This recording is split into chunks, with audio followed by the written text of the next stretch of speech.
maanta waxaynu ku bilaabaynaa xiisadda ruushka iyo NATO ka dhex aloosan saacadihii la soo dhaafay NATO ayaa waxa ay sheegtay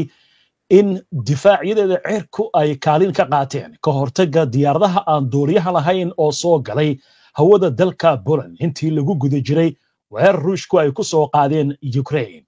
Afhayeenka NATO Alison Hart ayaa fariin ay ku qortay baraha bulshada waxay ku tiri diyaarada aan duuliya lahayn oo dhowr ah ayaa xalay galay hawada Poland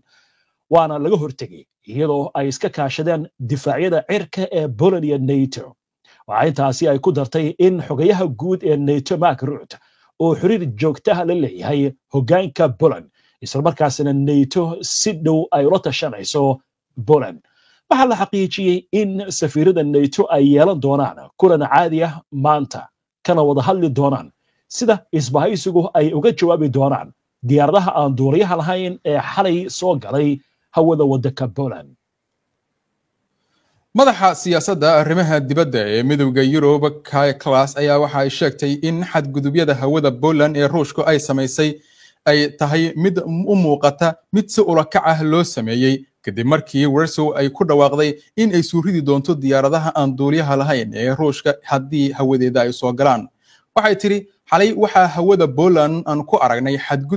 xadgudub halis badan oo Ruushku ka samaynayo hawada Yurub tan iyo markii dagaalka Ukraine oo bilowday waana calaamado badan oo muujinaya in tani ay tahay tallaabo ulakac ah oo aanu ahayn shil. Ra'iisul Wasaaraha Poland Donald Tusk ayaa maanta sheegay in uu la hadlay xogayaha guud ee NATO kadib markii uu in ka badan 12 diyaaradood oo aan duuliye lahayn ay galeen hawada Poland intii lagu guda jiray weerarkii Ruushka ee Ukraine. Tusk waxa uu baraha bulshada ku qoray waxaan xogayaha guud ee NATO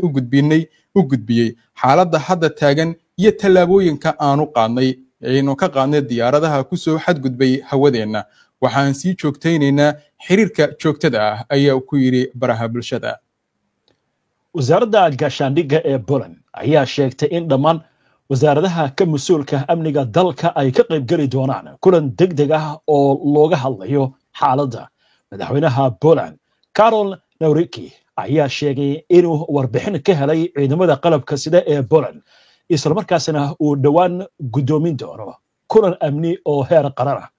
Nawrocki ayaa baraha bulshada ku qoray amniga dalkeena waa mudnaanta koowaad waxaana loo baahan yahay iskaashi dhow. isla wararkan haddii aynu ku sii soconno weerarada duqeymaha ah ee ay isweydaarsanayaan Ruushka iyo Ukraine ayaa weli sii socda kadib markii qaraxa laga maqlay degmada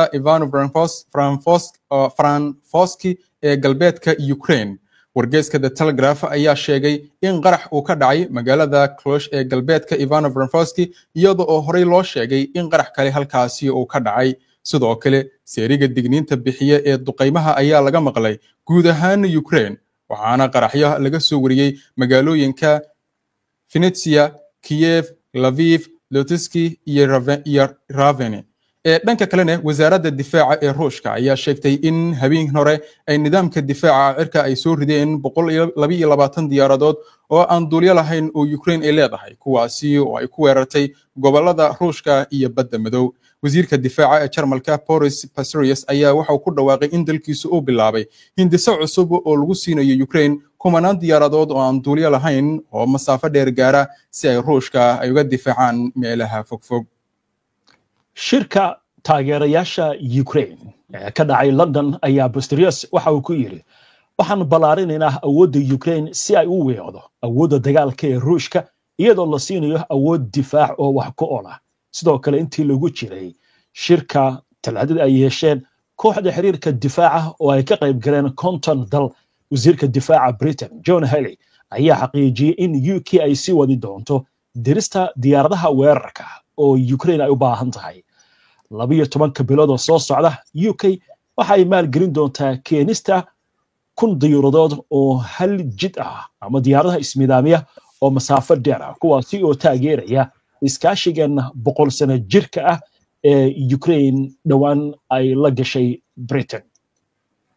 markaana aynu eegno wararkii ugu dambeeyay ee Gaza ila wareedyo ku sugan isbitaalada Gaza ayaa sheegay in 34 qof oo Falastiiniyiin ah lagu dilay duqeymo Israa'iil ay ka fulisay marinka Gaza taniyo waa berigii maantay kuwaasi oo 26 kamid ah lagu dilay magaalada Gaza dhanka kalena militariga Israa'iil ayaa soo saaray amar cusub oo dadka degan magaalada Gaza lagu farayo in si degdeg ah ay u aadaan dhanka deegaanka Almawasi ee koonfurta marinka Gaza kaasi oo ay ku sheegayaan inuu yahay aag ammaan ah war kale oo arrimahan la xiriira dagaalyahanada iska caabinta ee Falastiiniyiinta ayaa la sheegayaa inay dhufaysi adag qoteen isla markaasna wacd ay ku mareen in ay ku dagaalamayaan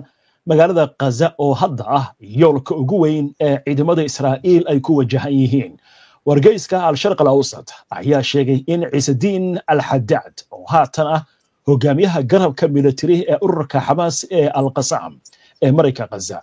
in uu u sheegay dagaalyahanadiisa in Hamas ay ku sii nagaanayso magaalada Gaza oo ay isku diyaarinayso dagaal maadaama Israa'iil ay diyaar garoobayso inay duulaan balaaran ku qaado Gaza ayna doonayso inay ku qabsato magaalada Gaza fariintan uu u diray Haddad dagaalyahanada ayaa waxa la sheegay in uu u sheegay in dagaalyahanada safka hore jooga in isaga laftigiisa uu ku beeri doono isla markaasna uu saadaalinayo in dagaalku uu socon doono muddo bilooyin ah dhanka kalena Israa'iil isla wararkeeda Benny Gantz oo kamid ah hogaamiyaasha mucaaradka ayaa sheegay in dagaalka Gaza uu si cad gaabis ugu socdo balse ay qasab tahay in la soo afjaro waxa uu carabkana ku adkeeyay in hadda la bilaabo raadinta cidii bedeli lahayd Hamas ee Gaza isagoo oo tilmaamay in arrintaani aysan qaadan doonin maalin ama laba bilood oo kaliya Gantz waxa uu intaas oo ku daray in haddii heshiis la gaaro ay Israa'iil u baahan doonto inay diyaar u ahaato difaaceeda xitaa kadib heshiiskaas hogaamiyahan mucaaradka ah ayaa sidoo kale sheegay in aysan jirinin dal sida Israa'iil oo matala danaha Mareykanka ee bariga dhexe sidaasi oo kalena Israa'iil looga baahan yahay ama darteedana ay ugu jirto danta Washington in la ilaaliyo xiriirka labada dhinac oo la jeedo Washington iyo Tel Aviv dhanka diblomaasiyadda haddii aynu eegno dowladda waddanka Holland ayaa ku dhawaaqday in dalkeeda ay ka mamnuucday wasiirada Israa'iil ee amniga Itamar Ben-Gvir iyo maaliyadda Bezalel Smotrich iyadoo sidoo kale xanibaadani ka mamnuuci doonto wasiiradan in ay tagaan 27ka dal ee Yurub ee ku midaysan fiisaha Shanghai kadib markii lagu daray liiska persona non grata ama dadka aan laga doonin dalalkaasi labadan wasiir ayaa si joogta ah wax ugu baaqaan in la dabar geeyo shacabka Falastiiniyiinta wasiirka arrimaha dibadda ee dalka Netherlands ayaa sheegay in go'aankan la gaaray kadib hadallo badan oo labada wasiir ay ku kaceen oo ay ku dhiirigeliyeen rabshadaha iyo ballaarinta guumaysiga dhulka daanta galbeed isla markaasna ay taageerayaan qorshayaasha Israa'iil ee istirsafaynta qowmiyadeed ee ka socda marinka Gaza war kale oo warkaan la xiriiranay hay'adda u ololeysa qadiyadda Falastiiniyiinta ee fadhigeedu yahay Britain ayaa oo lagu magacaabo Al-Aqsa Friends Group ayaa dacwad ka gudbisay madaxweynaha Israa'iil Isaac Herzog iyadoo oo dalbanaysa in maxkamad ku taala Britain inay soo saarto amar qabasho caalami ah oo loo soo jaro maadaama uu booqasho ku tagayo London madaxa hay'adda Ismaaciil Patel ayaa waxa uu sheegay in dacwadda lagu soo oogay Herzog ay ku saabsan tahay dhiirigelinta weerarada aan kala sooc lahayn ee shacabka Gaza isagoo waxa la filayaa in uu booqasho rasmi ah ku tago ee Britain 10 ilaa 12 bishan September halkaasi oo kula kulmi doono madaxda dalkaas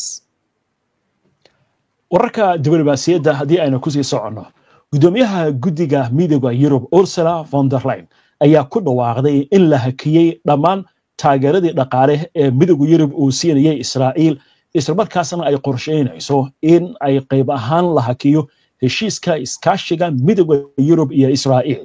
qodbad ay ka jeedisay maanta baarlamaanka Yurub ee magaalada Strasbourg ayaa waxay ku sheegtay in tilabadani aysan saameyn doonin ururada bulshada rayidka ah Israa'iil ama xarunta xusuusta Holocaust ee lagu magacaabo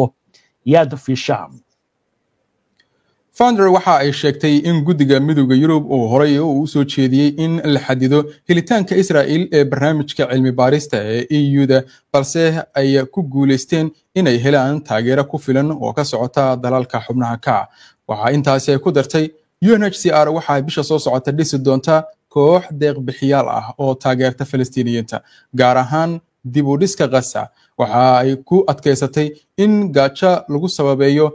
si ulakac ah oo lagu adeegsanayo dadka Gaza ay tahay mid aan loo dul qaadan karin oo dagaalka Israa'iil ka wado oo sababay